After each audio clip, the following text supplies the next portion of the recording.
लकल हम्द या अल्लाह अस्सलातु वस्सलामु अलैका या रसूल अल्लाह अम्मा बाद। सिलसिला है नाज़रीन की तरफ से पूछे गए सवालों पर जवाब पेश करने का। नाज़रीन में से एक ने हमारे किसी वीडियो के कमेंट्स में ये सवाल किया है कि औरत मर्द के पसली से पैदा की गई है, तो क्या हर औरत के साथ ये मसला है कि हर औरत उसके शौहर की पसली से ही पैदा की जाती है?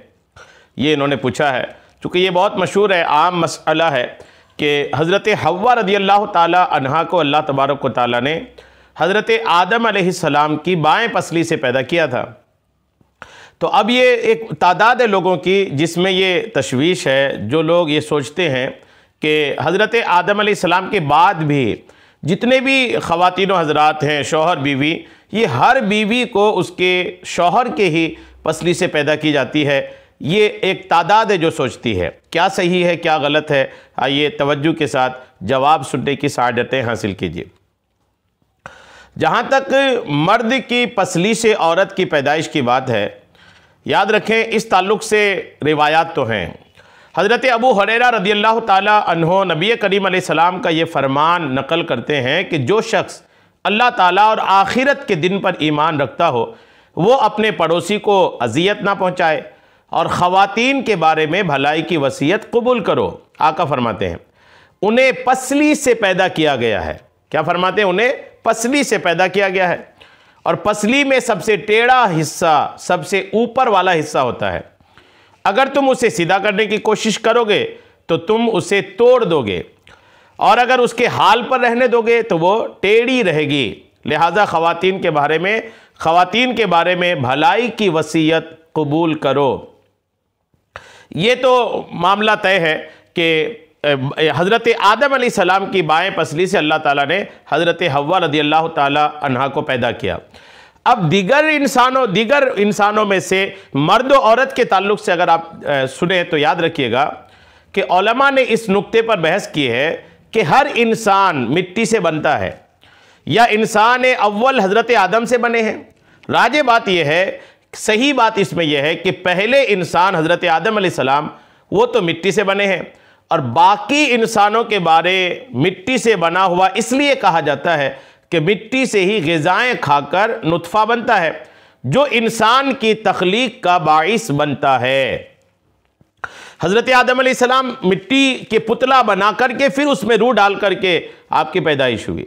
आदम अलैहिस्सलाम के साथ बस ऐसा हुआ था। बाकी जो इंसान है, सबको पता है माँ के पेट से पैदा होते हैं, और इंसानों को जो कहा जाता है कि मिट्टी से पैदा किए गए हैं, तो उसकी एक वजह तो यह है कि तमाम इंसानों के बाप आदम अलैहिस्सलाम मिट्टी से बनाए गए, तो तमाम इंसानों पर कह दिया जाता चूँकि सब उन्हीं की औलाद है।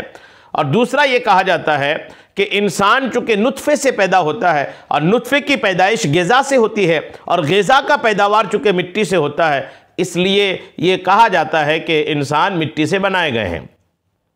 अब दूसरे इंसान जो हैं वो तो मिट्टी से बनाए ही नहीं जा रहे हैं। तो अब रही पसली की बात, तो याद रखिएगा जमहूर मुफस्सिरीन के राय के मुताबिक सिर्फ हज़रत हव्वा रज़ियल्लाहु ताला अन्हा की पैदाइश हज़रत आदम अलैहिस्सलाम की बाएं पसली से हुई है।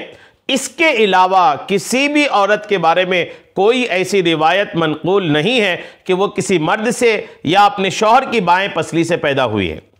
और लोगों में ये जो मशहूर है कि हर औरत की पैदाइश उसी मर्द से होती है जिससे उसकी शादी हो जाए, और इसी बिना पर शौहर उसका मालिक होता है, इसकी कोई हकीकत नहीं है।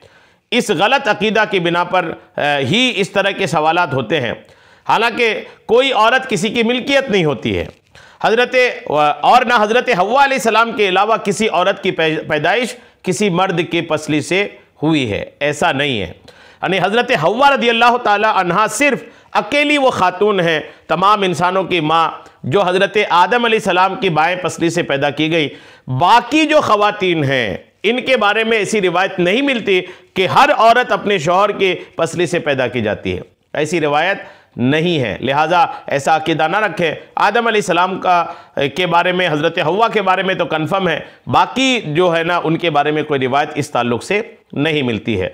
उम्मीद है बात समझ में आ गई होगी। अल्लाह करीम हम सबको शरीअत के तमाम मसाइल सीखने, समझने और उस पर अमल की तौफ़ीक़ अता फ़रमाएँ।